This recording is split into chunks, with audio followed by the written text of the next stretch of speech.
వచనములో, పరమగీతాల గ్రంథం 8వ అధ్యాయము 6వ వచనం, ప్రేమ మరణమంతా బలవంతమైనది, ఈర్ష్య పాతాళమంతా కఠోరమైనది. చిన్న ప్రార్థన. పరిశుద్ధుడా, నీకు వందనాలు. ఇంతవరకు మీరు చేసిన సహాయాన్ని బట్టి స్తుతిస్తా ఉన్నాం.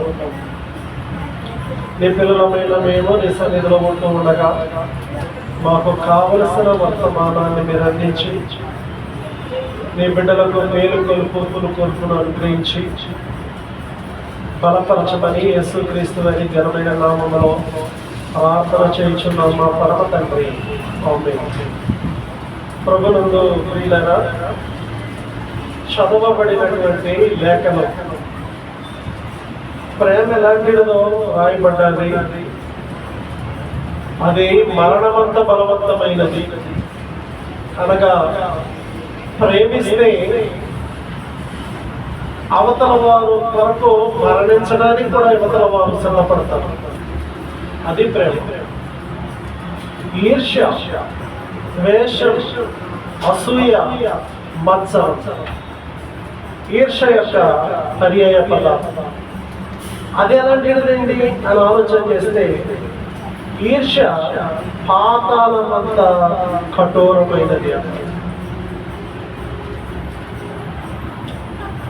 మనము చాలా రోజులుగా దేవుని వాక్యంలో నుండి కొందరి జీవితాల్ని ధ్యానం చేస్తా ఉన్నాం.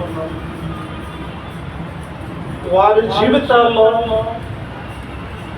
అసూయపడిన వారు, వారి జీవితాల్లో ఈర్ష్యపడిన వారు, వారి జీవితాల్లో మత్సరపడిన వారు, వారి జీవితంలో పగ, ద్వేషంతో నిండిన వారిని గురించి ధ్యానం చేశాం. ఆ గోత్రకర్తలు అన్నాడు, యోసేపు మీద అసూయపడి అతనిని ఐగుప్తు పోవుటకు అమ్మివేసింది. సొంత సహోదరులే అమ్మివేశారు అనే మాట మనము ధ్యానం చేసాం గతంలో.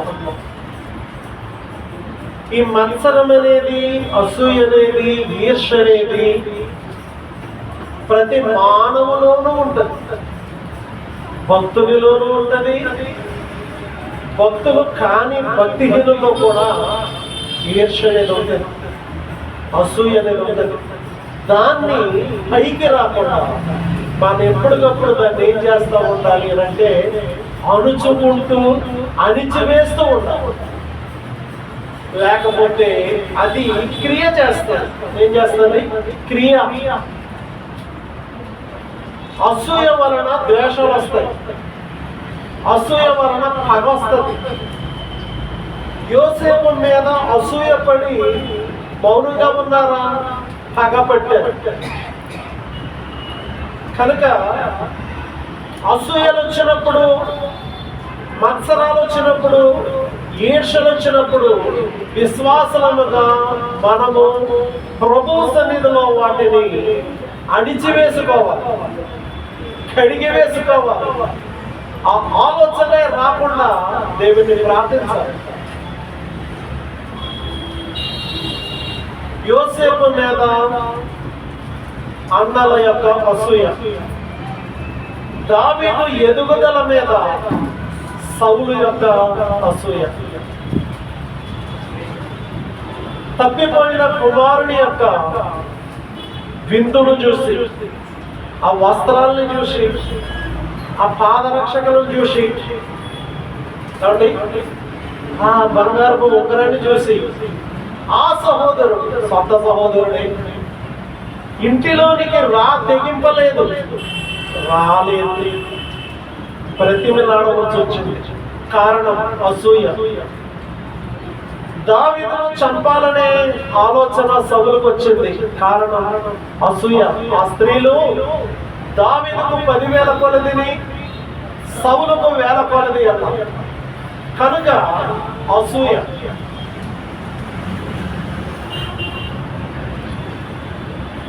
ఇస్సాకు గెరారు దేశంలో ఉంటూ ఉండగా, గెరారులోని నివసిస్తున్నటువంటి ఫిలిస్తీన్ల రాజైన అబీమెలెకు అసూయపడ్డాడు. అతని యొక్క గొడ్లను చూసి, అతని యొక్క దాసులను చూసి, అతని యొక్క ఆ యొక్క గొర్రెల మందలను చూసి అసూయపడి ఈ ఊరు విడిచి వెళ్ళిపోవాలి. అసూయ. ఉద్యోగాల్లో అసూయలుంటాయి, సమాజంలో అసూయలుంటాయి, కుటుంబాల్లో అసూయలుంటాయి, రక్త సంబంధికుల మధ్య కూడా అసూయలుంటాయి, బంధువుల మధ్య అసూయలుంటాయి. ఇక్కడ వరకు ఎందుకు నా మీదే మా బంధువులందరికీ అసూయ. బ్రతికేశాడు, బ్రతికేశాడు, ఓ మాట్లాడేస్తున్నాడు. కారణం వారు ఏదో అనుకుంటారు, దేవుడు ఏదో చేస్తూ ఉంటాడు. ఎంత అసూయలు ఉంటాయండి. ఒక ద్రాక్ష తోట యజమాని ఉంటాడు. ఈ ద్రాక్ష తోట యజమాని తన ద్రాక్ష తోటలో పని చేయడానికి ఉదయాన్నే లేచి 9 గంటలకి వీధిలోనికి వెళ్ళాడు. వెళ్ళి పని వారిని పిలుచుకురాద్దామని వెళ్ళి అక్కడ పని వారితో మాట్లాడాడంట. ఏమని? మీరు నాకు పనిలోనికి వస్తే, నా ద్రాక్ష తోటలో పని చేస్తే మీకు ఒక్కొక్కరికి ఒక్కొక్క దేనాలను ఇస్తానన్నాడు. సరే అని వారు ఒప్పుకొని ఒడంబడిక చేసుకొని వారు ఆ ద్రాక్ష తోట యజమాని యొక్క ద్రాక్ష తోటలో పని చేయడానికి వచ్చారు. మరలా ఈ ద్రాక్ష తోట యజమాని 12 గంటలకు మరలా వెళ్ళి మరికొందరిని పిలుచుకొని వచ్చి, మీరు నా ద్రాక్ష తోటలో పని చేయండి, ఏది న్యాయమో అదే మీకు ఇస్తాను అన్నాడు. వారు కూడా వచ్చారు. ఎన్ని గంటలకి? 12 గంటలకి. ఒక బ్యాచ్ వచ్చింది, 7 గంటలకు వచ్చారు. 9 గంటలకి. రెండవ బ్యాచ్ వచ్చింది, 7 గంటలకి, 12 గంటలకి. మరలా ద్రాక్ష తోట యజమాని మరలా వెళ్ళారట వీధిలోనికి. వెళితే అక్కడ మరి కొందరు కనపడ్డారట. అదే, మీరు ఎందుకలా వేస్ట్గా పడి ఉన్నారు, నా ద్రాక్ష తోటలోకి రండి, పని చెయ్యండి, న్యాయమైనది ఏదో ఇస్తాను అన్నాడు. సరే అని వారు వచ్చారు. వారు ఎన్ని గంటలకు వచ్చారు? 3 గంటలకు వచ్చారు. మరలా ద్రాక్ష తోట యజమాని సాయంత్రం 5 గంటలకు వెళ్ళాడు. అక్కడ మరలా కొంతమంది కనపడ్డారట. ఎందుకురా మీరు అలా వేస్ట్ గా ఉన్నారు, నా ద్రాక్ష తోటలో పని ఉంది, ఆ పని చేయడానికి మీరు రావాలి అని అంటే, సరే సార్ వస్తాము అన్నారు. ఏది న్యాయం అది ఇస్తాను రండి అంటే వారు వచ్చారు. ఇప్పుడు 9 గంటలకు ఒక బ్యాచ్ వచ్చింది, 12 గంటలకు ఒక బ్యాచ్ వచ్చింది, 3 గంటలకు ఒక బ్యాచ్ వచ్చింది, సాయంత్రం 5 గంటలకి ఒక బ్యాచ్ వచ్చింది. 4 గుంపులు వచ్చాయి, ద్రాక్ష తోటలో పనిచేసాయి. 4 రకాల సమయాలకు వచ్చాయి, ద్రాక్ష తోటలో పనిచేసాయి. ఇప్పుడు ద్రాక్ష తోట యజమాని సాయంత్రం అయిపోయింది కనుక పని కట్టేసిన తర్వాత తన గృహ నిర్వాహకుని పిలిచి, సరే నాన్న, వీళ్ళు పనికొచ్చారు కదా, ఎవరి చేతం వాళ్ళకి ఇచ్చి అన్నాడు. ఈ గృహ నిర్వాహకుడు సరే అని చెప్పి, యజమాని ఏమన్నాడు? ఎవరి చేతం వాళ్ళకి ఇచ్చి అన్నాడు. ఈ గృహ నిర్వాహకుడు ఏం చేశాడు? ప్రతి ఒక్కరికి ఒక్కొక్క దేనారము చొప్పున ఇచ్చాడు. 9 గంటలకు వచ్చిన వారికి అదే జీతం, 12 గంటలకు వచ్చిన వారికి అదే జీతం, 3 గంటలకు వచ్చిన వారికి అదే జీతం, సాయంత్రం 5 గంటలకు వచ్చిన వారికి అదే జీతం. జీతం ఇచ్చిన వాడు బాగానే ఉన్నాడు, పుచ్చుకొని వెళ్తా ఉన్నవారు బాగానే ఉన్నారు, కానీ మొట్టమొదటి వచ్చారు చూసారా 9 గంటలకి. వారు అన్నారట, ఏంటి వారితో పాటు మాకు సమానంగా ఇస్తావా కదా? మాకు 1 దినారము, వారికి కూడా ఒకే దినారమా? అంటే వీరిలో వారిని చూసేటప్పటికి ఏం కలిగింది? ఈర్ష్య.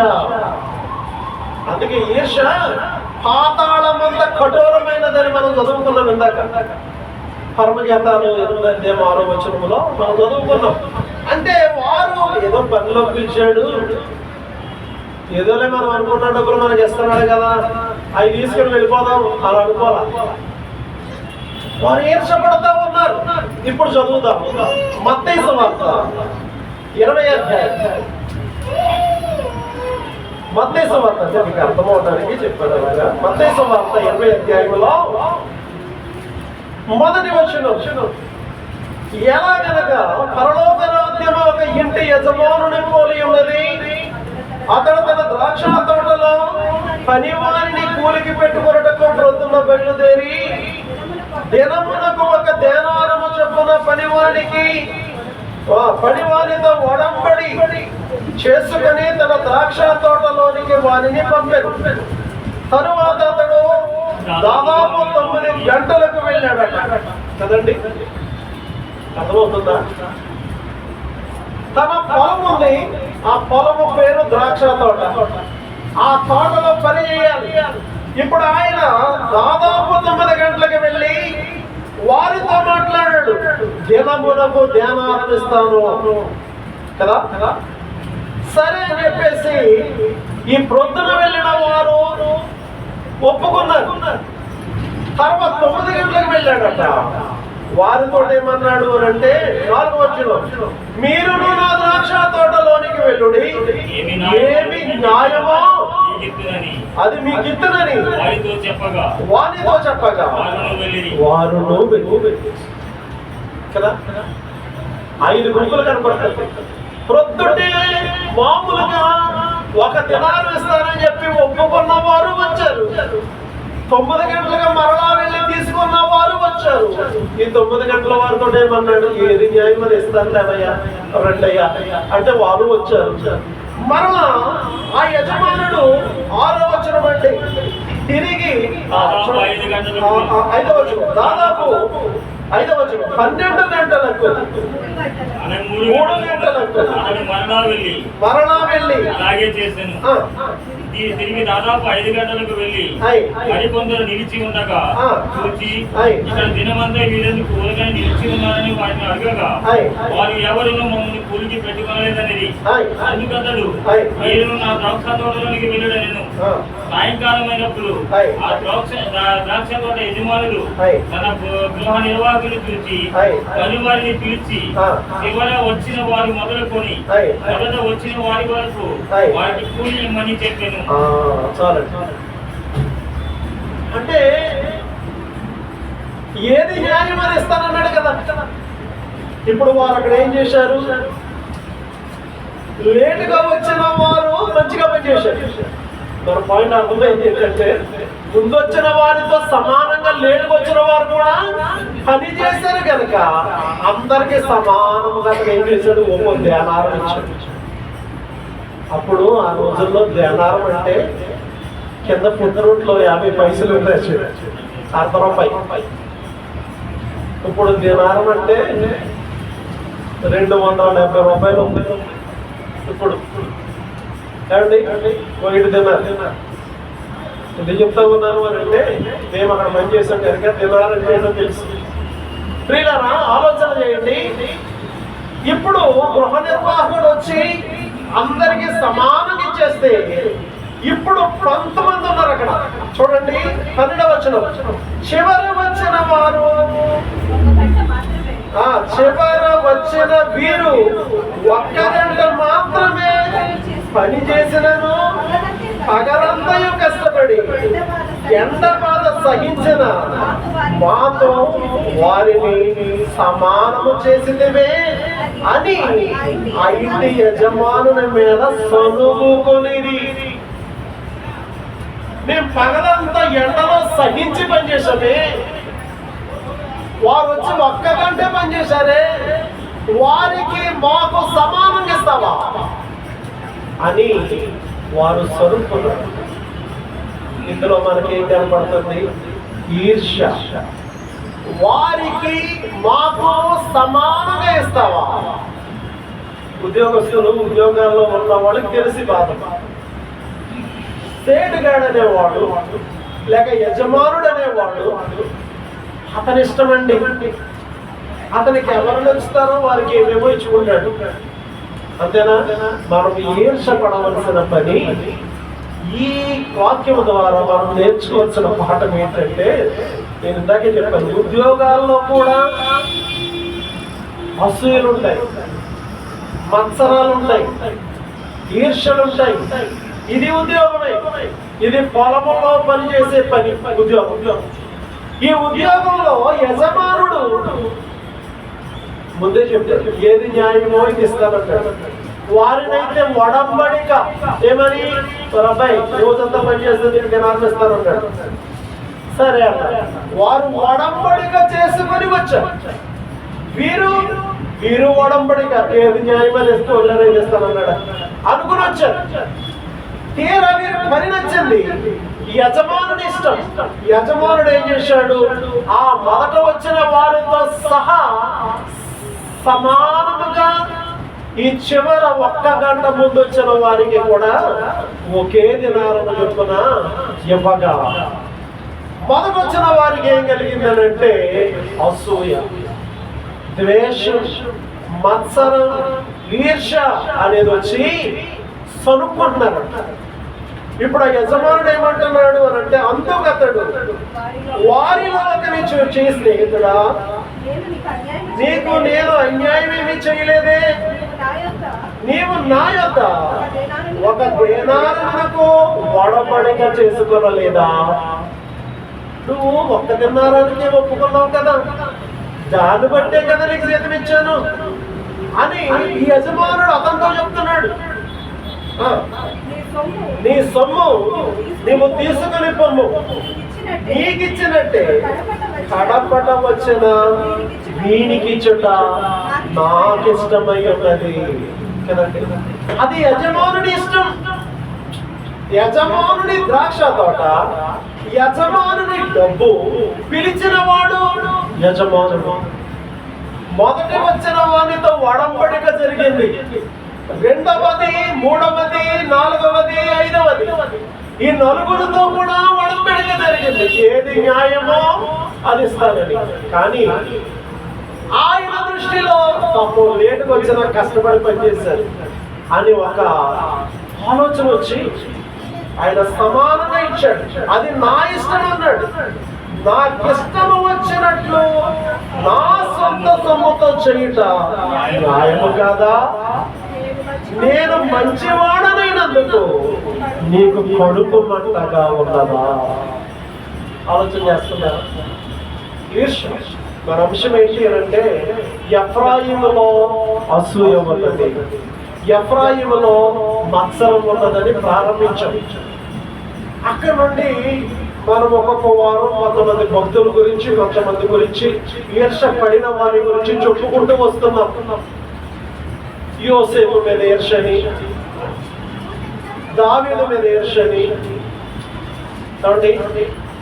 ఆ ఇస్సాకు మీద ఈర్ష్యని, తప్పిపోయిన కుమారుని మీద ఈర్ష్యని, ఈ విధంగా చెప్పుకుంటూ వస్తూ ఇప్పుడు ద్రాక్ష తోట యజమాని మీద వారు ఏం చేస్తున్నారు?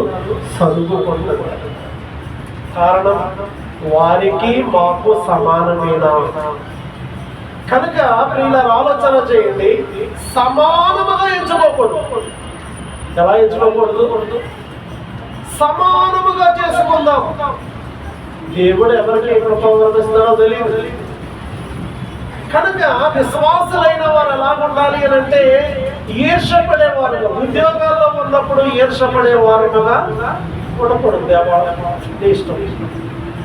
కనుక ఇక్కడ ఈ ఉద్యోగంలో మొట్టమొదట వచ్చిన వారు చివరి వచ్చిన వారి మీద ఏమవుతా ఉన్నారు అని అంటే ఈర్ష్య పడుతూ ఉన్నారు, అసూయ పడుతూ ఉన్నారు. అందుకే దేవుడు అక్కడ అన్నాడు, కడపటి వారు ఈ ప్రకారమే కడపటి వారు మొదటి వారగుదురు, మొదటి వారు కడపటి వారగుదురు.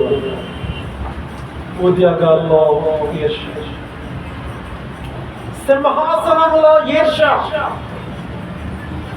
యెషయా గ్రంథం 14వ అధ్యాయము 13వ వచనం. యెషయా గ్రంథంలో 14వ అధ్యాయము 13వ వచనం. నేను ఆకాశమునకు ఎత్తుపోవుదును, దేవుని నక్షత్రమునకు పైగా నా సింహాసమును హెచ్చించుకొందును.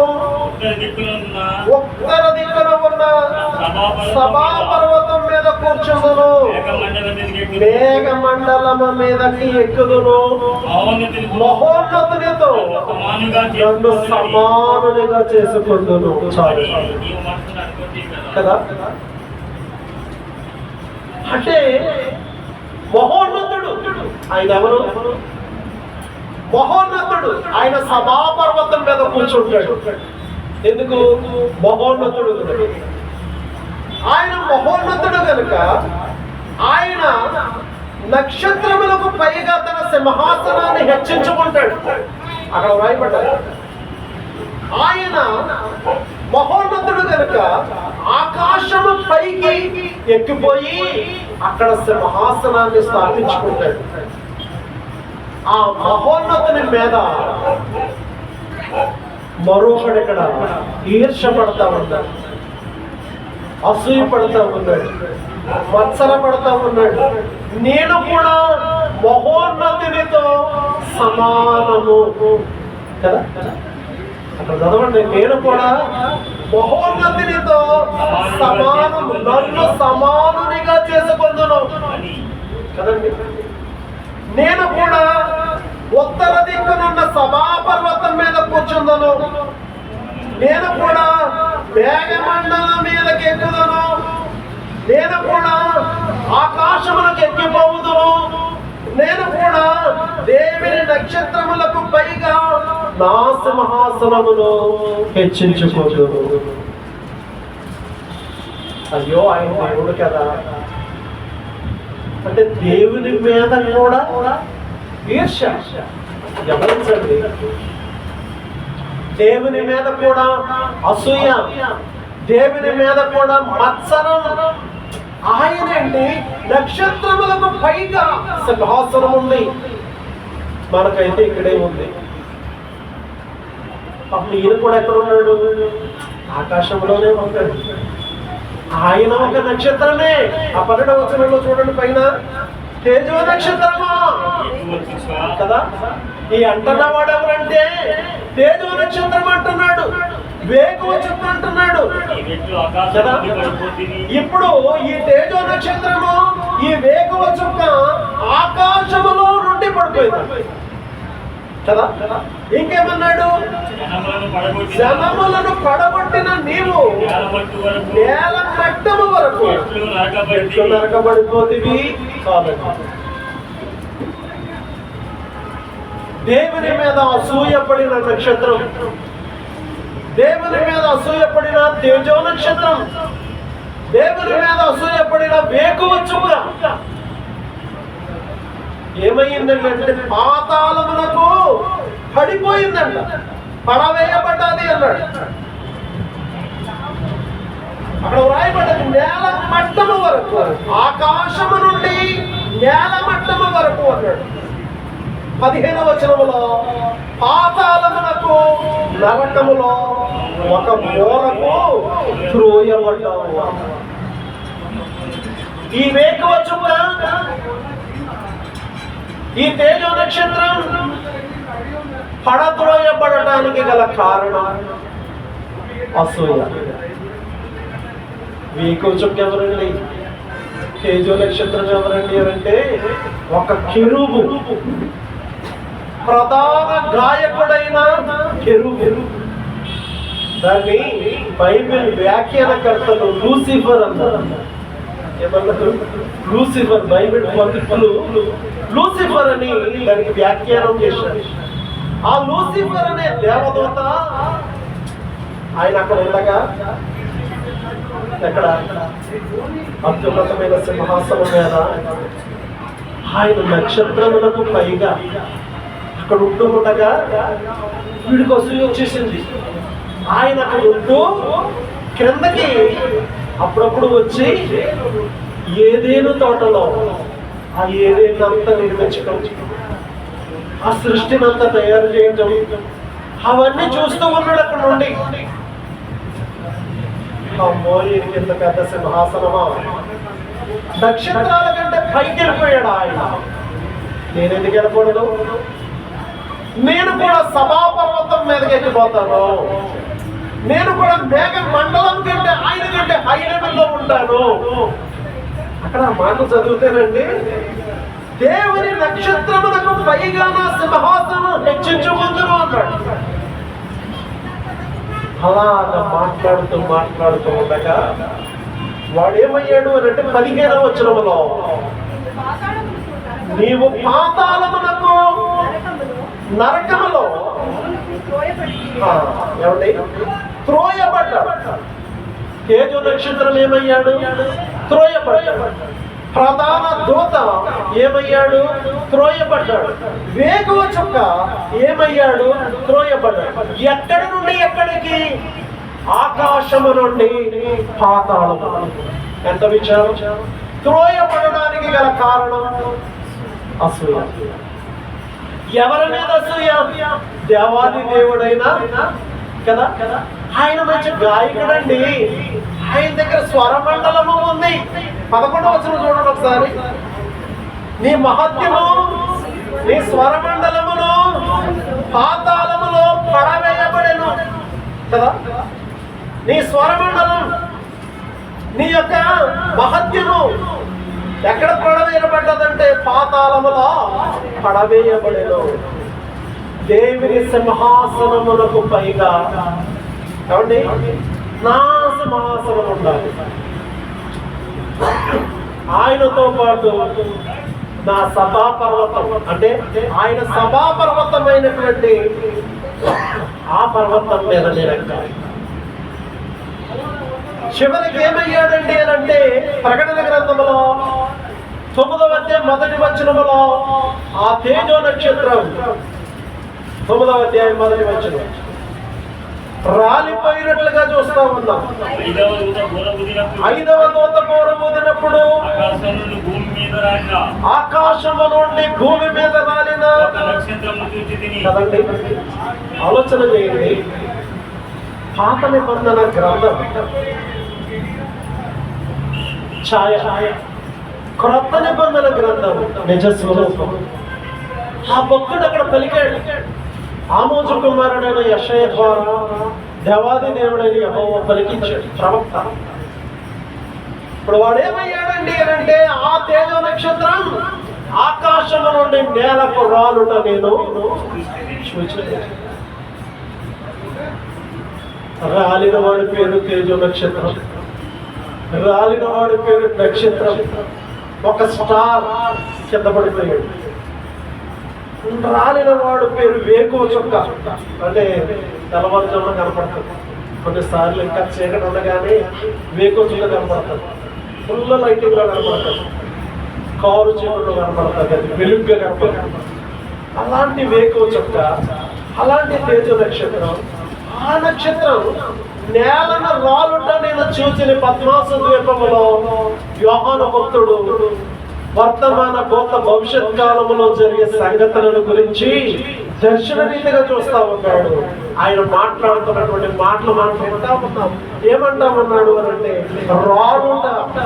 ఏమండి ఆ రాలిన నక్షత్రమును చూచి తిని ఎక్కడి నుండి రాలిందంట?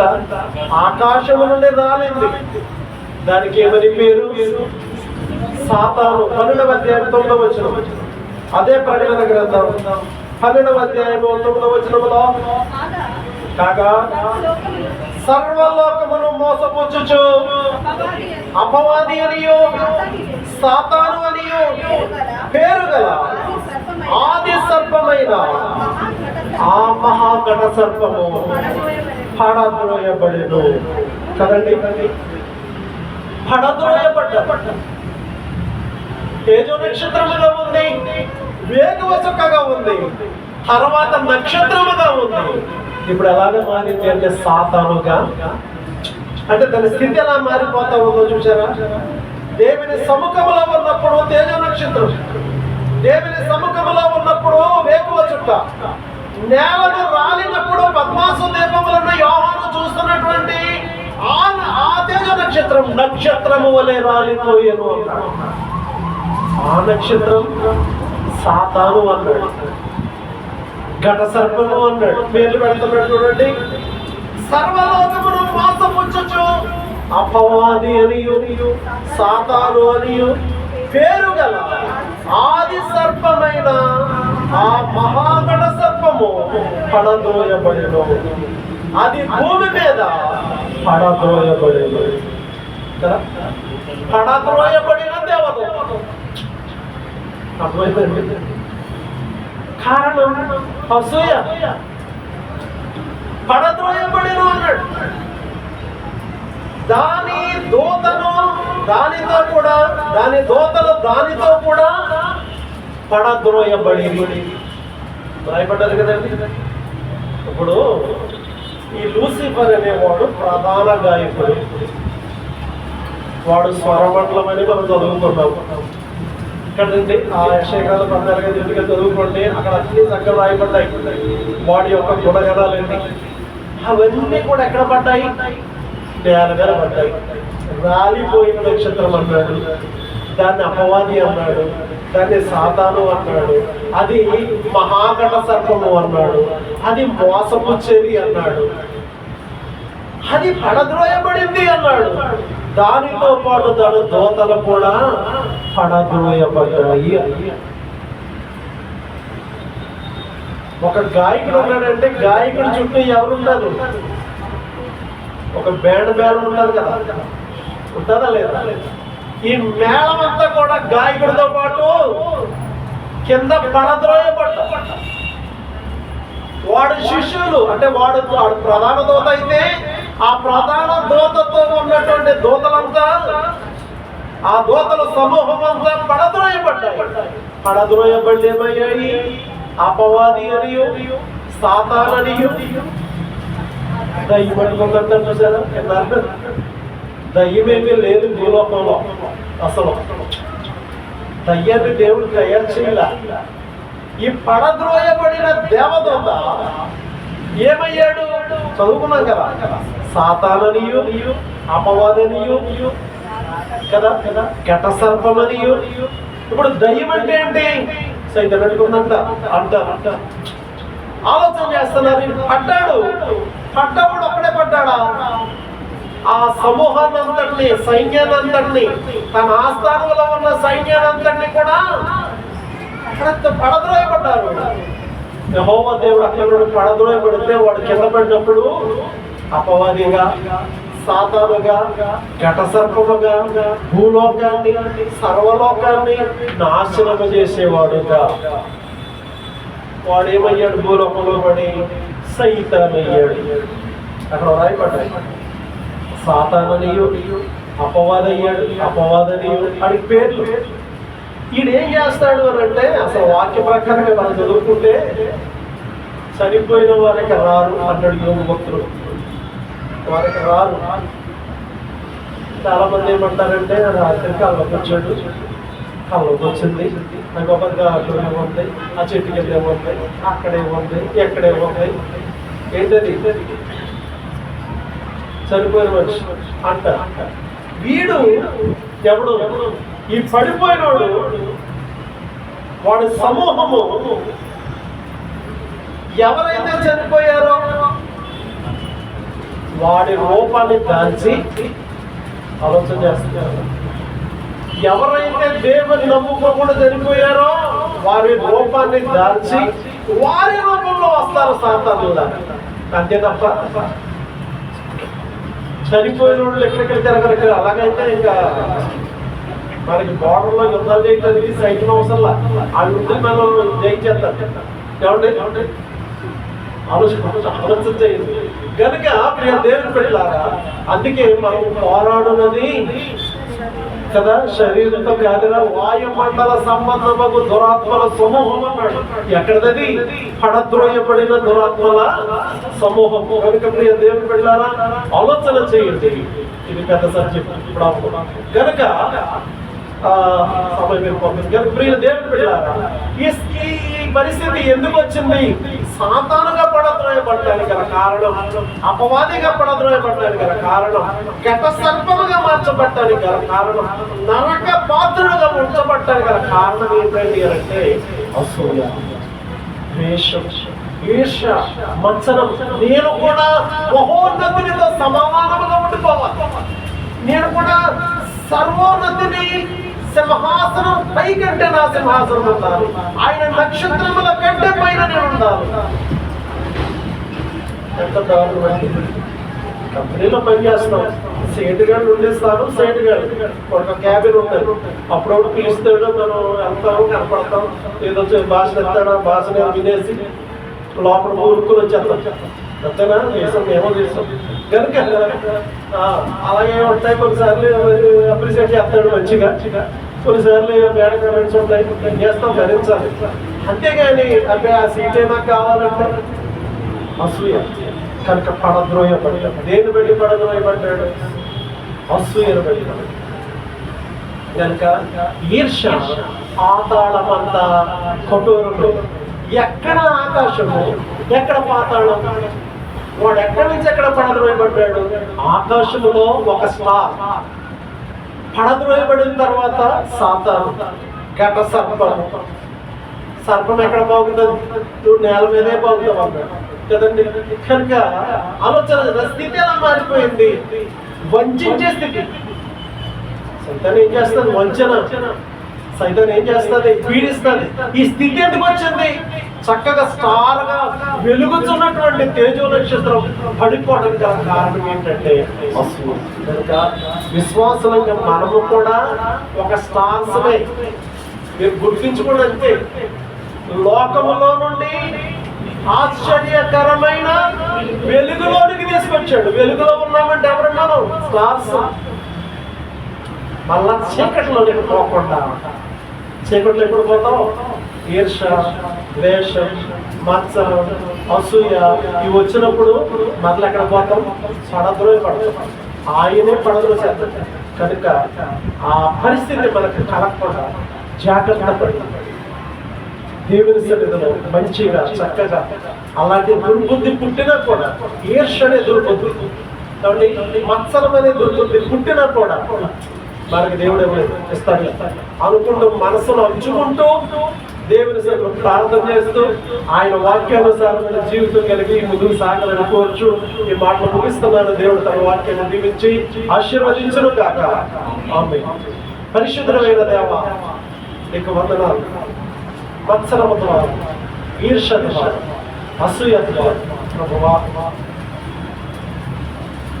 ప్రధాన దూత అయినటువంటి లూసిఫర్ కూడా, తేజో నక్షత్రముగా పిలువబడుతున్నటువంటి లూసిఫర్ కూడా, వేకువ చుక్కగా పిలువబడుతున్నటువంటి లూసిఫర్ కూడా పాతాళంలో ఒక మూలను త్రోయబడ్డటువంటి విశ్వాసముగా, వెలుగు సంబంధముగా మేము కూడా లోకములో జీవిస్తాము. ఈర్షలకు పోకుండా, అసూయలకు పోకుండా నా దేవుడు ఉన్నాడు, నాకు సహాయం చేస్తాడు, నాకు ఇస్తాడనే నిరీక్షణ కలిగి నీ వాక్యానుసారమైన జీవితం కలిగి ముందుకు సాగటానికి సహాయం చేయించు. యేసుక్రీస్తు వారి ఘనమైన నామములో ప్రార్థన చేయుచున్నాం మా పరమ తండ్రి.